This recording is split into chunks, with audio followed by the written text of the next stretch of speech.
එනි උනාට ලාවට කරන්නේ. හරි. අපි එහෙනම් අද දවසේ තුන්වෙනි දවසේ කතා කරන වැඩත් එක්ක MS Open Exam එකට ක්ලාස් කරනවාද? ඔව් දැන් අලුතෙන් තව එකක් පටන් ගත්ත කී සතියේ. ඔක්කොම තියෙන විෂයන් ඔක්කොම මේක අපේ පිඟුරු තියෙන්නේ. ඒ නිසා සියලුම විභාග වලට අපි ක්ලාසස් කරන් යනවා. right? හරි.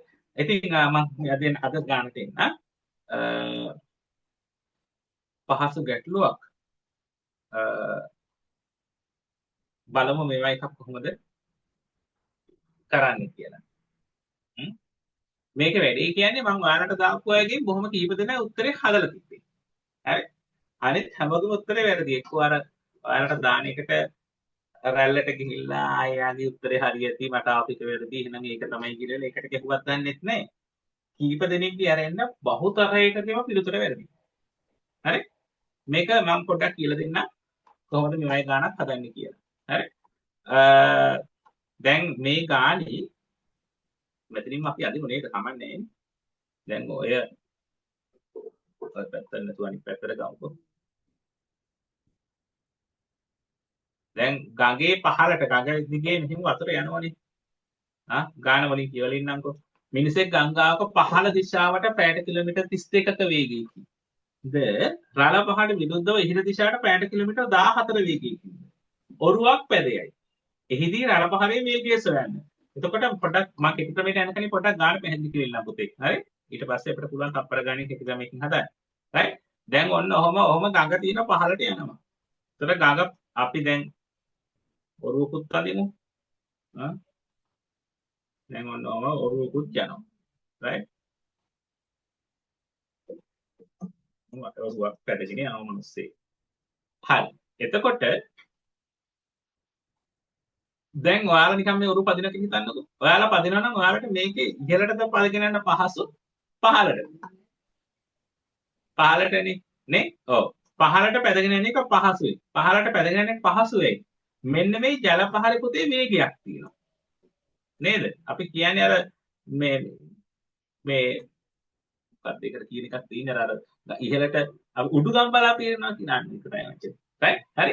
උඩුගම් බලා පීරනවා කියන වචනේ අපි පාවිච්චි කරන්නේ ටිකක් අමාරු කාර්යයක් වලදී. ඒ කියන්නේ හැමතිස් උඩුගම් බලා පීරනවා කියන්නේ තියෙන පැත්තට ප්‍රතිවිරුද්ධව අපි පීනන්නේ.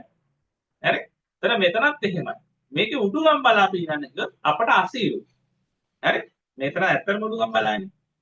හරි? එතකොට ඇයි උඩට යන්න අමාරු? අපි මෙහි උඩට යන්නේ වතුර පාරෙන් අපව පල්ලයට ගහන්නේ. හරි? එතකොට දැන් අපි නිශ්චලව හිටියොත් වතුර පාරේ ස්පීඩ් එක අපි බෝට්ටුවේ ස්පීඩ් එක බවට පත් වෙනවා පහළට. right? හිතන්න දැන් වතුර පාරේ ස්පීඩ් එක 10යි කියලා පැය කිලෝමීටර් 10ක් වතුරේ ස්පීඩ් එක. එතකොට අපි බෝට්ටුව නොපදවා හිටියොත් බෝට්ටුව අපි පැය කිලෝමීටර් 10ක වේගයෙන් පැද්දේ නැතත්. හරි? කිලෝමීටර් 10ක වේගයෙන් පහළට යනවා. ඒක පැහැදිලිනේ. පහළට 10ක වේගයෙන් යනවා. එතකොට අපි පැයට කිලෝමීටර් 2කින් බෝට්ටුව පැද්දා කියලා හිතන්න. දැන් 5ක වේගයෙන් පැද්දා. 5ක වේගයෙන් පදින පහළට. එතකොට මොකද වෙන්නේ? අර 10ක ස්පීඩ් එකකින් යන එක කියන්නේ නිකන් නොකර හිටියත් 10ක යනවා. අපි දැන් 5කින් පදිනවා. එතකොට මොකද වෙන්නේ? එහෙනම් අර 10යි අර අපි පදින 5 එකතු වෙලා 15ක ස්පීඩෙන් බොහොම වේගෙන් අපිට පුළුවන් ගඟ පහළට යන්න. right? එතෙන්ද එතකොට ස්පීඩ් එක එකතු වෙනවා. රළ පහරට අපි පැදගෙන යන වේගය එකතු වෙනවා. නේද? එහෙනම් එකතු වෙලා අපිට පුළුවන් 15ක ස්පීඩ් එකකින් යන්න. right? මම කියප එක පැහැදිලිද? රළ පහළ වේගය 10 නම් පැයට කිලෝමීටර් kmh ඍණ එකනේ. හරි? පැයට කිලෝමීටර් කියන්නේ එහෙමනේ. right? ඔන්න රළ පහළ වේගය පැයට කිලෝමීටර් 10 නම් අපේ ස්පීඩ් එක පැයට කිලෝමීටර් 5 නම්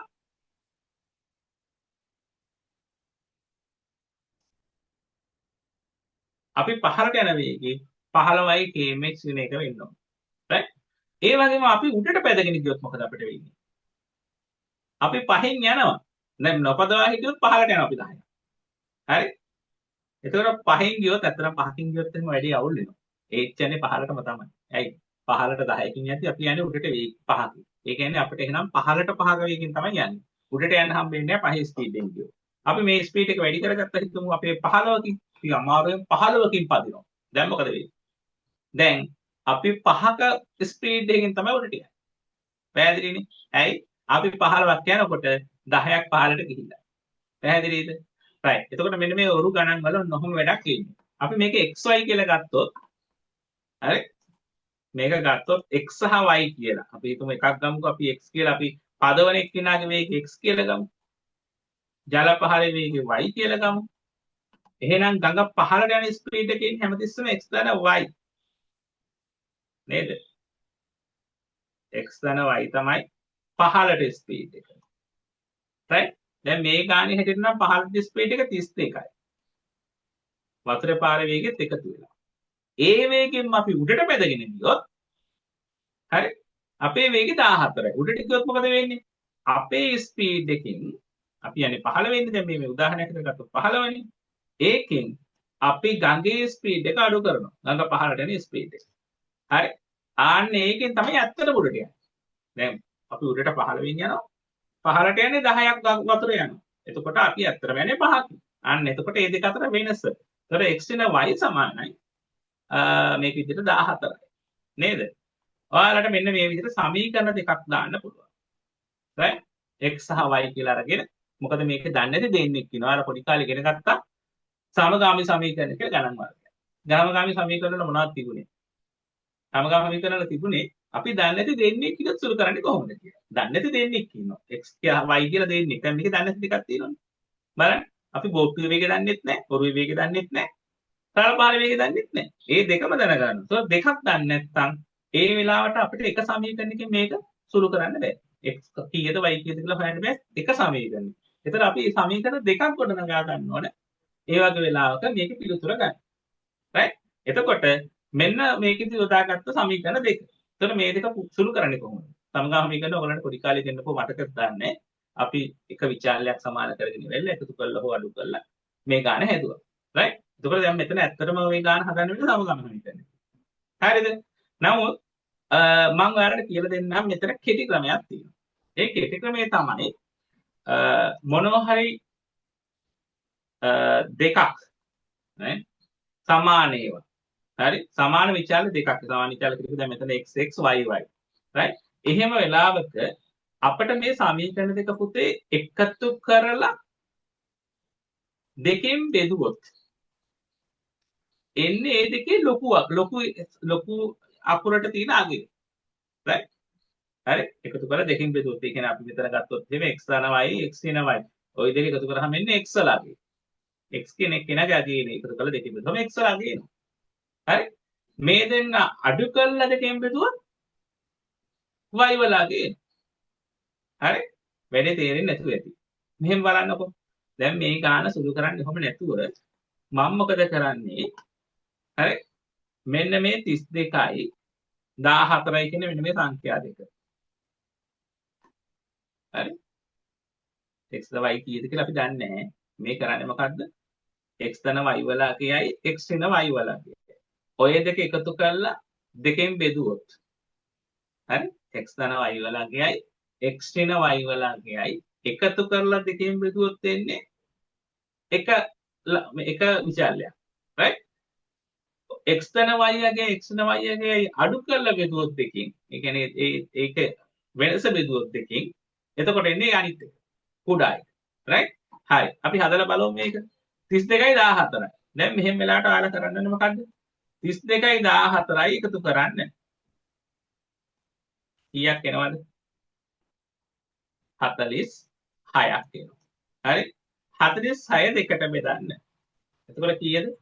23යි. මෙන්න මේ 23යි කියලා එන්නේ මේ කතා කරන දෙකේ වැඩියගේ. මේ කතා කරන දෙකේ වැඩියගේ මොකක් වෙන්නේ නැද්ද? උඩට පහළට කිලෝමීටර් පැයට කිලෝමීටර් 32කින් ගියාලු උඩට කිලෝමීටර් පැයට කිලෝමීටර් 14ක වේගකින් ගියා. right?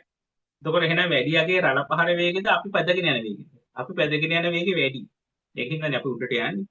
එහෙනම් මේ 23යි කියන්නේ මම බෝට්ටුව ඔරුව පදවන වේගය 23. කොහොමද ගන්නෙ? අර සංඛ්‍යා දෙක එකතු කරලා දෙකෙන් බෙදන්න. එතකොට එනවා ඔරුවේ ස්පීඩ් එක. right? ඊට පස්සේ හදිස්සියවත් ඔයාලා මේක අරගෙන ඕන නම් ඉතුරු ටික හොයද ඔරුවේ ස්පීඩ් එක දාන්න පුළුවන් පුතේ මේක හොයන්න. ඇයි? ඔරුවේ ස්පීඩ් එක 23යි. ඒ කියන්නේ මම දැන් ඔරුව පැදගෙන යන්නේ 23ක වේගයෙන්. ඔරුව යන්නේ පහළට 32ක වේගයෙන්. 23ක වේගයෙන් පදිද්දි 32ක වේගයෙන් යනවා නම් ඉතුරු ටික මොකද්ද? රළ පහරේ වේගය. 23ට පස්සේ 32ට යන්නේ. ඒකනේ. ඒතර අර පහළ වේගය කීයක් වෙනවද? 23. 32කින් 23ක් අඩු කරන්නකො. කීයද? 9යි. එහෙනම් තල පහළ වේගය 9යි. right? තල පහළ වේගය 9යි. එහෙනම් පහළට යනවා මෙයා අපේ ඔරුවේ වේගය 23යි. තල පහළ වේගය 9යි. හරිනේ 23යි 9යි 32යි. දැන් හදලා බලන්න ආපස්සට අනිත් පැත්තට ගියොත් මොකද වෙන්නේ කියලා. අපි 23ක වේගයෙන් උඩට යනවා. හැබැයි අපි යන්න 9ක වේගයෙන් පල්ලෙහාට මෙයා ආදිනවා. එහෙනම් ඇත්තටම යන්නේ 23ක වේගයෙන් නෙමෙයි 23 අඩු කිරීම 9ක වේගයෙන්. ඒ කියන්නේ 14 23 9 කියව 14. එහෙනම් අපේ උත්තරේ හරි. right? ඒ කියන්නේ එකතු කරලා දෙකෙන් බෙදුවොත් අපිට රැක් ගාලා හොයාගන්න පුළුවන් ඔරුවේ වේගය. ඒකෙන් කලපහල වේගය හොයාගන්න පුළුවන්. right? එහෙම නැත්නම් අඩු කරලා දෙකෙන් බෙදන්නත් පුළුවන්. මොකක්ද අඩු කරලා දෙකෙන් බෙදන්නේ? 32කින් අඩු කරනවා පුතේ 14. හරි? අඩු කරනවා කීයක් වෙනවද බලන්න. කීයක් වෙනවද 12න් 4ක් 8යි නේද? දෙකෙන් එකක් 1යි 18ක් කියනවා. හරි? 18 බෙදලා දෙකකින්. අන්න එනවා රළ පහර වේගය. රළ පහර වේගය 9යි. රළ පහර වේගය 9යි. ඒක හොයාගත්තාම අනිත් එක හොයන්න පුළුවන්. ඇයි? 9ක වේගයෙන් යනවා රළ පහර. අපි යනවා 32ක වේගයෙන් පල්ලෙහාට. එතකොට 9 ස්පීඩ් එකත් එකතු වෙලානේ 32 වේගයෙන් යන්නේ. එහෙනම් 32කින් මේ 9 අඩු කරන්න වෙනවා. right? 32කින් මේ 9 අඩු කරන්න. එතකොට එනවා 12න් 9ක් 3යි. මෙතන 2යි 23යි කියන්නේ. ඒ කියන්නේ ඔරුවේ වේගය 23යි. right? ඒ නිසා ඔයාලට මේ ගාන හදද්දී එක්ක ඔයාලා 32යි 13 14යි එකතු කළ දෙකෙන් බෙදන්න ඕන. එහෙම කරා නම් ඔයාලට ඔරුවේ වේගය එනවා. 32කින් 14ක් අඩු කරලා දෙකෙන් බෙදුවා නම් ඔයාලට තල පහර වේගය එනවා. ගාන තේරුණාද? දැන් දාන කමෙන්ට් එකක් කියපු දේ නොතේරුනොත් මම ආයෙ විතර පැහැදිලි කරනවා. right? කියන්නකෝ බලන්න.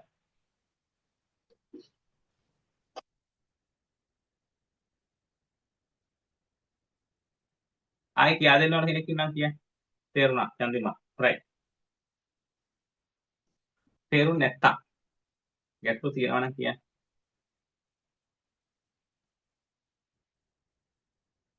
ගැටලුවක් නැහැ. right. හරි. තේරුණා කියලා කියන්න. හරි. මෙතෙන්දිම තව කාරණයක් මම කියන්නම්. ඒ තමයි ඔයාලට මේ මොකක් හරි සංඛ්‍යා දෙකක මොකද්ද ලොකු එකක් වැටුණා. පොඩ්ඩක් ඉන්න බලන්න. ඒක වල තියෙන ඩිරෙක්ට් වලදී. ඕනම සමකාමී සමීකරණයක් මේ විදිහට ඉස්සරහට පුළුවන් දහම. දැන් මම කියන්න හැදුවේ ඒක තමයි. ඕනම එකක් බෑ. හරි? හැබැයි මේ જાති එකක් පුළුවන්. මොකද්ද? සංඛ්‍යා දෙකක එකතුව දීලා සංඛ්‍යා දෙකේ වෙනස දුන්නත් හදන්න පුළුවන්. හරි? පැහැදිලිද? ඒක තමයි දැන් මම කියන්න උත්සාහ කරේ. මේක 2x ධන y දීලා මේ x දින 2y වගේ එකක් දුන්නොත් හදන්න බෑ මේ ක්‍රමයට. right? මේ කෙටිකම වල තියෙන ඒ වර්ගයට විතරයි ඇප්ලයි කරන්න පුළුවන්. ඒක තමයි කෙටිකම වල තියෙන විශේෂත්වය. හරි? හැම එකටම බෑ. ඒක සමගාමීව ඔක්කොටම මේක ඇප්ලයි කරන්න බෑ. මේක දැන් මම ඊළඟට ඔයාලට ගානක් දෙනවා. දෙන්නේ ඔරු ගානක් නෙවෙයි. නේද? ඔරු එකක් හදලා අපි ඉමුකෝ. ඔරු එකක් හදලා අපි ඊට පස්සේ මම වෙන ගානක් දෙන්න. එතෙන්දී මම දෙන්නම් සංඛ්‍යා දෙකක එකතුව සංඛ්‍යා දෙකක වෙනස. දැන් x ධන y සංඛ්‍යා දෙකක එකතුව. x ධන y සංඛ්‍යා දෙකක වෙනස. හරි? මේ එතකොට අපිට පුළුවන් මේ සංඛ්‍යා දෙකක වෙනස සංඛ්‍යා දෙකයි වෙනස එකතුවයි දුන්නට පස්සේ ලොකු මෙසේජ් එකක් ගත්තා. හරි. එතකොට මේ අපිට පුළුවන් මේ ඒකෙදි සමීකරණයක් නැතුව හදන්න. right? හරි. ඔව්. අචින්ත සමීකරණ නැතුව හදන්න. ඔව්. සමීකරණ නැතුව හදන්න පුළුවන්. මේ වර්ගයේ වුණොත් විතරක්. right? මම එකක් හදුවම ඔයාලට තේරෙයි. මෙච්චර ලේසි කියලා තේරුනේ අද තමයි. කලින් ක්ලාස් දෙකකටම ගියා සර්ගෙන් තමයි සර්ගෙන් තරම් තේරුනේ. thank you sir කරන කැපකිරීම. හරි. බොහොම ස්තුතියි. මේ අහගන්නකෝ. මේකත් බලන්න. එහෙනම් ගණන් දෙන්න. හදමුද බලන්න. right. තව එකක් හදලා බලමු. තරගයක් තියමුද? ලෑස්තිද? දැන් එහෙනම් පුළුවන් ඇතිනේ. දැන් කියපුවා. හරි. එහෙනම් ලෑස්ති වෙමු. හරි. මම මෙන්න මේ 32 කපලා 30 කරා. right? 14 කපලා 20 කරා. මට කියන රළ පහර වේගය නෙවෙයි ඔරුවේ වේගය. ඔරුවේ වේගය. ටක් ගාලා කමෙන්ට් කරන්න. ඔරුවේ.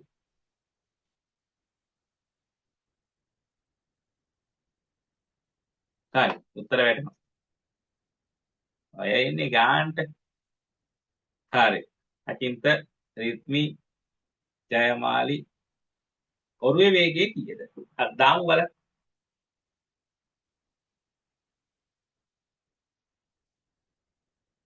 තේරලා තියෙන වැඩි. හරි. හරි. මුල් 10 දෙනාගේ විතර වගේ උත්තර ටික කියන් යන්නම් මම ඈ. හරිද කියලා කියන් යන්නම්.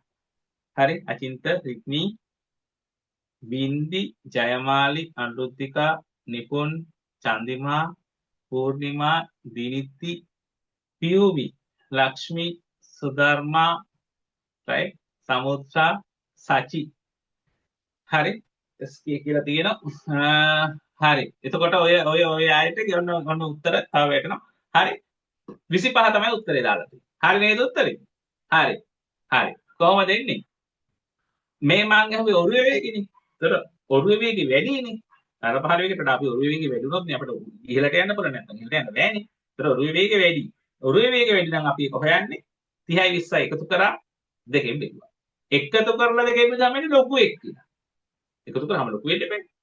අඩු කරලා දෙකෙන් බෙදුවොත් එන්නේ පොඩි එක් කියලා. එහෙනම් මේක රළ පහර වේගය ආයෙ ඕනනම් අරකට ආදේශ කරලා කියන්න පුළුවන් අපිට. නේද? ඔරුවේ වේගය 25 නම් ඉහළට යනකොට 30 උනේ. පහළට යනකොට 30 උනේ. රළ පහර වේගය 5 ඉඳන්. ඒක හැදුවේ නෑ කියමු මේක තේරුන්නේ නෑ කියමු. එහෙනම් අඩු කරලා බෙදනවා. 30යි 20යි එකතු කරා වන්දියත් එකයි දාන්නේ දැන් උත්තරේ රළ පහර වේගෙත් දානවා. 30යි 20යි අඩු කරා. සෝරි ඈ 30යි 20යි අඩු කරා වෙනස ගත්තා 10යි 10 බෙදුවා දෙකට. රයිට් 5යි රළ පහර වේගෙ පැයට කිලෝමීටර් 5යි. ওই જાති ගණන් හදන්න විදියට. රයිට් හරි. මං එහෙනම් ඔය කතාව ඔහොම තීත්ති තව එක ගාන ඈ ලාස්ට් ඈ එච්චරයි. ලොකු වෙලාවල් අපිට නාස්ති කරන්නත් බෑනේ. හරි. අපි එහෙනම් මං කියන මෙහෙම එකක්. රයිට් මුලින්ම අර්ථ දාගන්න එක. ඒක දෙදී තියෙන්නේ. මේ හරි කවන්නේ. ඊගමු සංඛ්‍යා දෙකක එකතුව. රයිට් එයන් විතරක්. හරි එකතුව කියලා ලියමු. මට මේක ලියන්න අමාරුයි. පොඩ්ඩක් ඉන්නකෝ.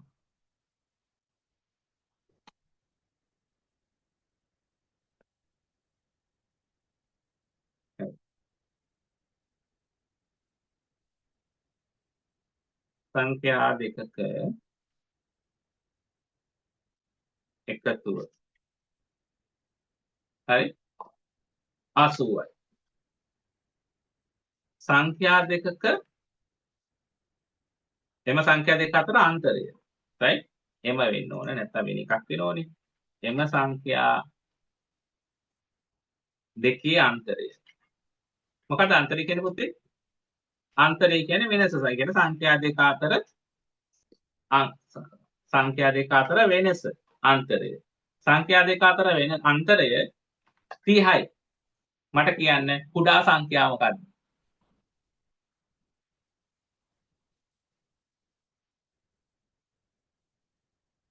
සංඛ්‍යා දෙක එකතු 80යි. right අචින්ත. හොඳයිනේ අචින්ත.